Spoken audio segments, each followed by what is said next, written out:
अस्सलाम वालेकुम। वज़ीर आला खैबर पख्तूनख्वा अली अमीन गंडापुर, उनके साथ बैरिस्टर साहब थे। हाँ साहब से मुलाकात की और जो भी बंदा हाँ साहब से मुलाकात करता है वो बाहर आकर थोड़ी सी साथियों को बात बताता है, लेकिन कभी कभी जब कोई मुलाकात करके आता है तो वो खामोशी इख्तियार करता है। तो जब जब वो खामोशी इख्तियार करता है तो उसका मतलब ये है कि पसे पर्दा कुछ ना कुछ चल रहा है। वो ज़रूरी नहीं कि हाँ साहब की तरफ से ही चल रहा हो। और एक बात ये ज़हन में रखना कि जिस बंदे ने इतनी सजा काटी, अपनी पार्टी पे इतना जुल्म बर्बरियत और फस्तायत बर्दाश्त की, उसने अगर कुछ करना होता तो वो पहले दिन से कर लेता, या पहले महीने या पहले साल ही कर लेता। अब जाकर दूसरी तरफ से मिलिट्री इस्टेब्लिशमेंट ने भी खान साहब से जान छुड़ानी है। ये मैं अक्सर अपने पहले चांदे के विलाग में भी कर चुका हूँ कि अब रास्ता सिर्फ वो तरीक़ेकार नहीं मिल रहा, रास्ता नहीं मिल रहा कि कैसे। जाहिर है दोनों तरफ अनाग के पहाड़ों पर चढ़े हुए हैं। अब देखना है कि स्टेप बैक तो उसी को होना पड़ेगा जिसने गलती की है। वो गलती मिलिट्री इस्टेब्लिशमेंट की है, वो चाहे अदालतों पर दबाव हो, चाहे वो 8 फरवरी के इलेक्शन हों, उनके नताइज हों, इलेक्शन कमीशन का इस्तेमाल, गलत इस्तेमाल, उसके बाद ब्यूरोक्रेसी का गलत इस्तेमाल, वो जो भी हो, वो सब कुछ बहरहाल मिलिट्री इस्टेब्लिशमेंट की तरफ से ही है। खान साहब से तरफ से गलती क्या है, वो 9 मई का कहते हैं तो खान साहब कहते हैं बस CCTV फुटेज वो निकालो, जो जो कसूरवार है उसको बेशक सजा दो, उसमें कोई हद भी नहीं।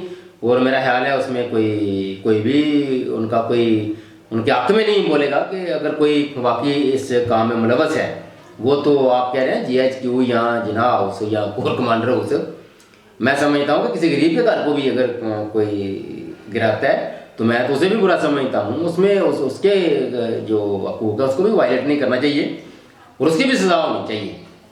क्यों? क्योंकि एहतजाज, अपने हक के लिए एहतजाज वो एक अलग चीज़ है, वो ज़रूर करना चाहिए।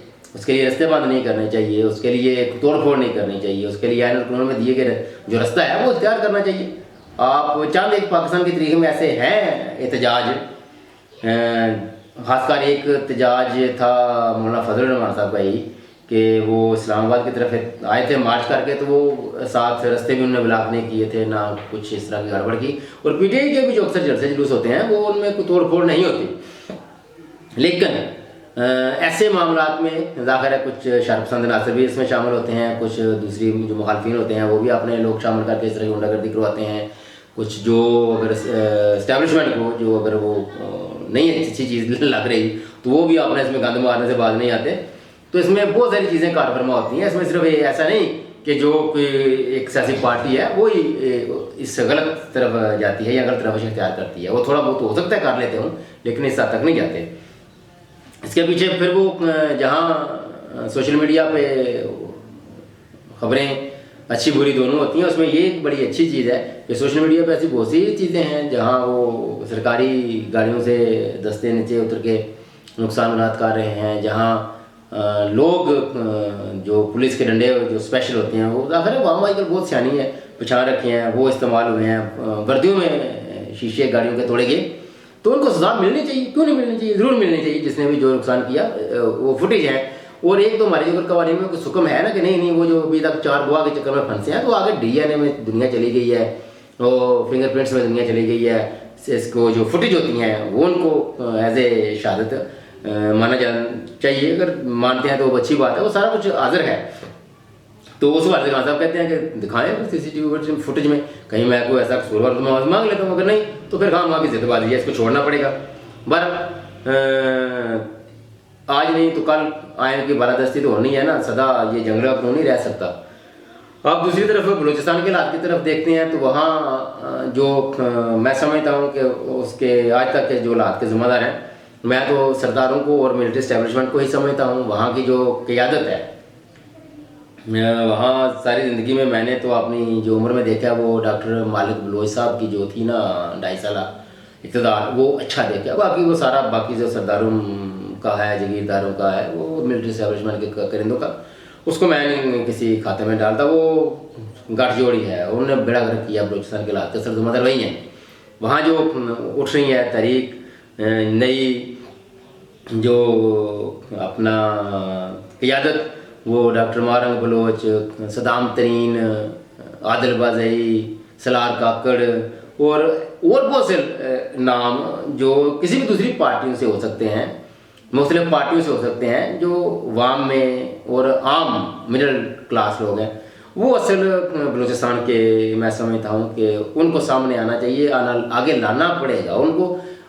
मत जिस तरह इन सरदारों को आप बैक करके उनकी बिठाते हैं, सिर्फ वाम जिसको इलेक्ट कर ले उसको आप आगे आने का मौका दें, उसको मुल्क लाने का मौका दें और उन फैसलों के आप बैक करें, ना कि आप अपनी गलत पॉलिसियों को लीड करें।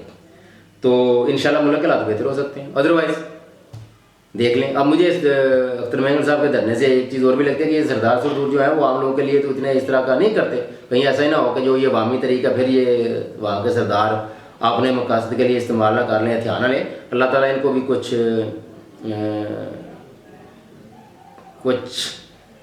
शर्म या और गैरत दे कि कम से कम ये दोबारा से अवाम के साथ अच्छे तरीके से जुड़ जाएं, ना कि मिलिट्री स्टैब्लिश के हाथों इस्तेमाल होते हुए। और आज अगर कोई वहाँ से क़ियादत उठ रही है तो उसको भी हाईजैक करने की कोशिश करें, अल्लाह करे ऐसा ना हो। बस बाकी तो आपकी कोशिश देखें, कुरान का तो बड़ा वाज़ेह हुक्म है, लैसल इंसान इल्ला मा सा, होता वही है, मिलता वही है जिसकी आप कोशिश करते हैं। तो आपको बहरहाल कुर्बानी देना पड़ेगी। कुर्बानी से मुराद ये नहीं है कि ज़रूरी आप अपनी कुछ सारी घटाएं, आप जद्दोजहद जारी रखें और अच्छाई के साथ रहें। बुराई के साथ अगर लड़ नहीं सकते तो बुराई का साथ मत दें, बुराई को बुरा नहीं कह सकते तो उससे नफरत का इजहार जरूर करें। और रही बात अपने मुल्क के हालात की, तो अक्सर हमारे जो कामयाब कुछ तरीक़े होती हैं तो उसके पीछे कह देते हैं आज जो अमरीका, बस अमरीका, वो जो अमरीका ने चाहा वही होगा पाकिस्तान में। तो ऐसा नहीं है। पाकिस्तान में भुट्टो की जो उठान थी, प्रवान थी, उनकी तहरीक की, वो भी अमरीका ने नहीं की थी। इसके बाद मियाँ साहब को भी जो सियासी तौर पर थोड़ा बहुत प्रोजेक्शन या ग्रूमिंग मिली, या वो ग्रूम हुए, या वो क्या कह लें उनको नुक्ता अरूज मिला, तो वो अमेरिका के वजह से नहीं मिला। इसी तरह आप खान साहब को भी कोई अमेरिका के वजह से कोई नुक्ता अरूज नहीं मिला, ये इनकी अपनी कोशिश है। और इसी तरह आज भी जो कुछ हो रहा है पाकिस्तानी कौम अपनी मेहनत से कर रही है। हाँ, ऊपर एक दो ज़रूर बंदा अमेरिका का पिट्ठू या बन जाता है, लेकिन असल में जो तारीख उठती है वो वाम से उठती है, पाकिस्तानी वाम की मेहनत उसमें शामिल है। और आइंदा भी जो किरदार सामने आएंगे, जो लीडर सामने आएंगे, वो पाकिस्तानियों की मेहनत की बदौलत की वजह से आएंगे। और मिलिट्री इस्टेब्लिशमेंट याद रखिए किसी को बनाती नहीं है, बल्कि उल्टा ये एक उठने वाले नई क़ियादत का जो उठान होता है, जो वार होता है, उसको इस्तेमाल करने के लिए वो अपने मकसद के लिए वहाँ साथ देते हैं। लेकिन किसी क़ियादत की पॉपुलैरिटी में किसी का कोई कमाल नहीं होता, वो शख्स का अपना ही कमाल होता है या पाकिस्तानी वाम का होता है। सो अपनी कुव्वत पर यकीन रखिए, इंशाल्लाह बेहतरी जरूर आएगी। अब तक इतना ही, अल्लाह हाफिज़।